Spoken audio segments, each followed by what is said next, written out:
komunikasi di partai Golkar. Pak Ahok sendiri khususnya. Saya tidak tahu persis, tapi dari sekjen sama tim Pilkada ya, mereka memang melakukan komunikasi terus dengan beberapa partai ya.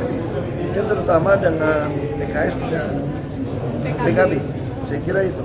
Pak, kan dari nama-nama yang untuk DKI, Pak, kemarin kan disebutkan ada nama Bapak, kemudian ada juga nama Rano Karno. Mungkin tanggapannya Pak, kalau misalnya dimajukan lagi di Jakarta?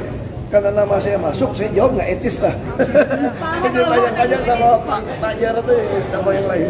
Kemarin Pak Jarod juga menantang PKS begitu untuk dan nggak mendukung Pak Ahok begitu kan. Dari Pak Ahok sendiri? Ya mesti tanya sama PKS dong, jangan bukan tantang ke saya. PKS saja.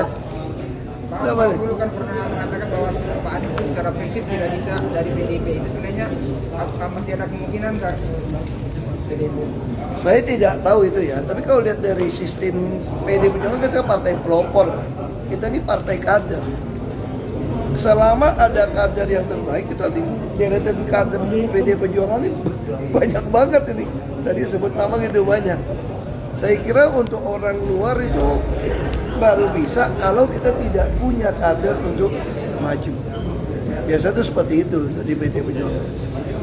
Karena kan di kader kan kita dilatih kan. Tiap kali datang kita dilatih. Kita dididik. Ya istilahnya ideologi Marhainisme, Bung Karno, kita Soekarnois, itu di mana kita dilatih. Jadi kita tuh yang saya tahu PD Perjuangan tidak mungkin mengambil orang dari luar selama kadernya siap. Kalau diduetkan dengan Pak Anies, apakah Pak Ahok siap? Mengangkat Pak Anies? Wah itu jangan berani, karena saya undang-undang nggak bisa. Enggak, maksudnya mendukung maksudnya Pak? Kalau sebagai kader, ini salah satu syarat jadi kader pelopor itu PD Perjuangan adalah disiplin berorganisasi. Apapun putusan dari partai, itu seluruh kader harus taat. Kalau tidak, ya keluar.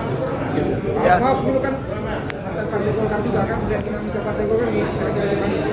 Ya, saya agak sedih juga. Kenapa nih Pak? Apa Pak? Saya Apa tahu, Pak? terutama kayak Pak Yusuf Hamka kan teman juga ya.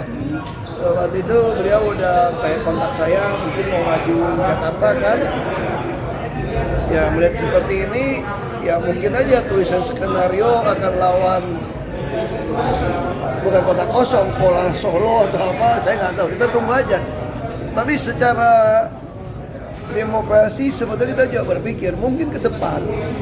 Saya kira pemerintah dan DPR RI mungkin harus memikirkan bukan cuma memberikan batas minimum pencalonan, tapi mungkin ada batas maksimum supaya rakyat itu punya pilihan yang banyak.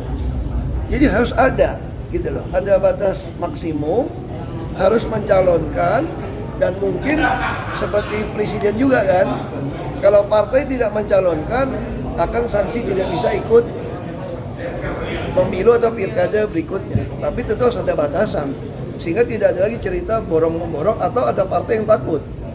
Kami juga ada kabupaten yang mengalami karena bupati kerja dengan baik, semua partai nggak mau tanding ini. Semua partai nggak mau tanding. Nah itu kan juga kurang bagus untuk proses kaderisasi partai. Saya kira ini bagian dari tugas kita bersama untuk memikirkan supaya demokrasi kita itu makin lama makin baik. Kan intinya kan rakyat punya pilihan banyak gitu kan sebetulnya. Ini terakhir Pak Pak Ahok Ahok, kalau ini untuk kan ada kabar menafsirkan isu sikap Pak Yusuf Hamka begitu untuk mundur menyusul Jakarta ini itu seperti apa sih? Saya nggak gitu, saya belum telepon beliau, tapi saya lihat dari berita yang masuk, saya kira itu yang dibutuhkan, loyalitas. Sebetulnya apa sih yang diharapkan dari orang selain kesetiaan sebetulnya? Itu yang diharapkan itu. Kita punya integritas, yang diharapkan itu ada kesetiaan. Kalau kita masih sepakat ya, kan nggak mungkin kita berjalan berdua kalau kita nggak sepakat dong.